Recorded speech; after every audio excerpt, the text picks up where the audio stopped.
যুদ্ধ, প্রাণহানি আর নানা শঙ্কায় মধ্যপ্রাচ্য সহ মুসলিম বিশ্বের বিভিন্ন দেশে উদযাপিত হচ্ছে পবিত্র ঈদ উল ফিতর।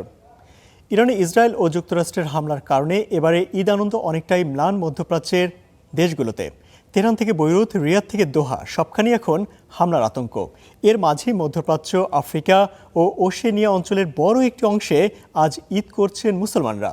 এদিকে আল আকসা মসজিদ প্রাঙ্গণে ঈদের দিনেও ফিলিস্তিনি মুসল্লিদের উপর টিয়ারশেল নিক্ষেপ করেছে ইসরায়েলি বাহিনী। ইরানের উপর ইসরায়েল ও যুক্তরাষ্ট্রের হামলা অনেকটাই ম্লান করে দিয়েছে ঈদের আনন্দ। এরপরও বোমা হামলা আর ক্ষেপণাস্ত্রের আঘাতের আতঙ্কের মধ্যেই মধ্যপ্রাচ্যে উদযাপিত হচ্ছে পবিত্র ঈদ উল ফিতর। সৌদি আরবের মক্কার মসজিদুল হারামে বিশ্বের সবচেয়ে বড় ঈদের জামাত অনুষ্ঠিত হয়। কামনা করা হয় শান্তি ও সমৃদ্ধির। যদিও ইরানে হামলার জেরে সৌদি আরবের মার্কিন ঘাঁটি ও স্থাপনায় হামলা চালিয়েছে ইরান। ইসরায়েল ধ্বংস করে দেয়া গাজা উপত্যকার সায়রা স্কোয়ারে ধ্বংসস্তূপের মাঝেই ঈদের নামাজে সামিল হন শত শত ফিলিস্তিনি। শোকাতুর পরিবেশে তাদের প্রার্থনা ছিল ইসরায়েলি শৃঙ্খল থেকে মুক্তির। এ বছরটি বিগত বছরগুলো থেকে আলাদা। আল্লাহর ইচ্ছায় আমরা খোলা আকাশের নিচে নামাজ আদায় করছি। এই আনন্দ ভাষায় প্রকাশ করার মতো নয়। গত 2 বছর আমরা ঈদ করতে পারিনি। একই চিত্র জেরুজালেমেও। আল আকসা মসজিদ বন্ধ করে রেখেছে ইসরায়েল। ফলে বাধ্য হয়ে এভাবেই রাস্তায় দাঁড়িয়ে নামাজ আদায় করেন ফিলিস্তিনিরা। সেখানেও মুসল্লিদের উপর নির্যাতন চালানো হয়, নিক্ষেপ করা হয় টিয়ারশেল।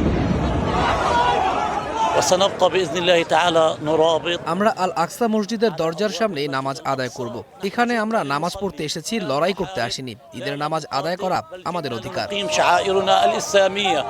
এদিকে ইসরায়েলের আক্রমণের শিকার লেবাননে উদযাপিত হয়েছে ঈদ। তবে আনন্দ নয়, চোখে মুখে ছিল দুশ্চিন্তার ছাপ। কারণ ইসরায়েলি হামলায় দেশটিতে 1000-এর বেশি মানুষ প্রাণ হারিয়েছেন, বাস্তুচ্যুত হয়েছেন প্রায় 10 লাখ। ঈদের জামাতে জড়ো হন ইরাকের নারী পুরুষরাও। মধ্যপ্রাচ্যের এই আগুনের আঁচ এবার পৌঁছেছে অস্ট্রেলিয়া পর্যন্ত। সিডনির লাকেম্বা মসজিদে ঈদের নামাজ পরিদর্শনে গিয়ে বিক্ষোভের মুখে পড়েন অস্ট্রেলিয়ার প্রধানমন্ত্রী অ্যান্টনি আলবানিস।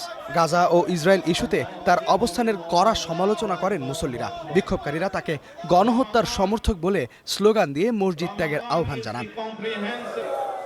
এছাড়াও যুদ্ধ আর শঙ্কার মাঝেই ঈদ উদযাপন করছে মধ্যপ্রাচ্যের অন্যান্য দেশ। তবে ইরানে ঈদ উল ফিতর উদযাপিত হবে শনিবার। ইস্তেহাদুল মাহমুদ, স্টার নিউজ।